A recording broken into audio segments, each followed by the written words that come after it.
Hi, thank you so much for coming to this poster. On behalf of my co-authors, I would like to thank you for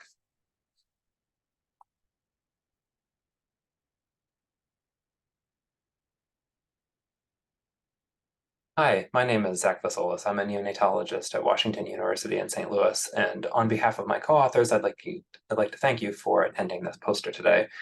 This poster is titled RLS0071 Reduces Granulocyte Inflammation in an HIE Neonatal Rat Model. So, as I'm sure you know, hypoxic ischemic encephalopathy, or HIE, is a common condition faced by neonates admitted to NICUs, and it results from a perinatal ischemic reperfusion event and is a major source of morbidity and mortality in the NICU. One of the major mechanisms underlying both the morbidity and mortality is inflammation, particularly within the CNS. So treatments which target inflammation are of great neuroprotective potential benefit. In particular, we would like to focus on granulocyte-mediated brain inflammation as a target for neuroprotection. So in this study, we investigated RLS0071, which is an experimental anti-inflammatory peptide, which targets both the complement as well as the neutrophil microglial pathways to reduce granulocyte-mediated brain inflammation. We examined this in a neonatal rat HIE model.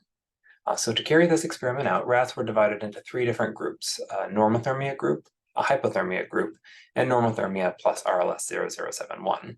All rats underwent right carotid ligation to induce ischemia, underwent a 60-minute recovery, followed by hypoxia, which was induced by 45 minutes at 8% FiO2 for a second recovery. In the normothermia group, no additional treatment was given, and they underwent euthanasia and tissue harvesting at both the 24 and 48-hour mark, depending on the animal. In the hypothermia group, after recovery, those infants underwent hypothermia treatment, 6 hour in duration, before euthanasia and tissue harvesting.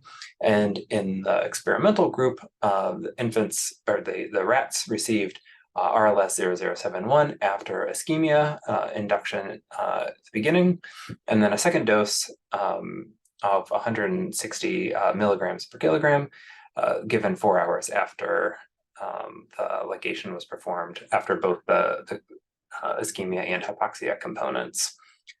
At both of the time points, brain slices were prepared and underwent staining to assess cell viability, microglial activation, and as well as two different markers of oxidative damage, MPO and MDA. So on this first slide here, we've looked at both the neuronal survival as well as the number of nucleated cells. Looking across the microscopic images here, you can see that there is increased survival of neurons by about 6% and nucleated cells by 44% in the RLS0071 group compared to the normothermia group, showing good neuroprotective benefit. On the bottom panel, we are using a different marker, IBA1, which helps us to quantify the degree of microglial activation in tissue at 24 hours.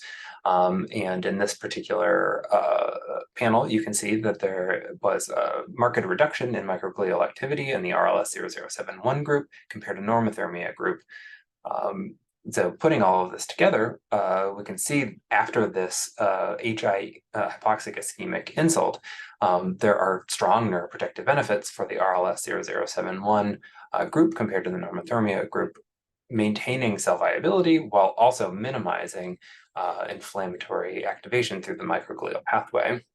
Looking at this a slightly different way, we also stained to quantify MPO levels, so myeloperoxidase, and there was a significant reduction there as well, by 38% in the RLS0071 group compared to the normothermia group. A slightly different marker, MDA, which focuses on the oxidation of lipid in brain tissue, shows again that same trend with a reduction of oxidation by 23% in the RLS0071 group compared to the normothermia group. So putting these two investigations together, we can confirm that there is reduction in oxidative injury in the RLS-0071 group, which in turn has neuroprotective benefits for the brain. So in conclusion, we find that RLS-0071 has wide-ranging potential neuroprotective benefits, including neuronal survival, modulation of microglial recruitment and activity, as well as oxidative injury as examined by 2 different markers. This is a novel therapeutic working on a different pathway than other treatments, and has potential for great benefit, which we've demonstrated in an animal model, although of course additional testing in human models is needed before widespread clinical use. So with that, I'd like to thank you again for attending this poster. If you have any questions, feel free to either contact myself or Dr. Kunian at the information provided on the screen. Thank you, and we hope you have a wonderful day.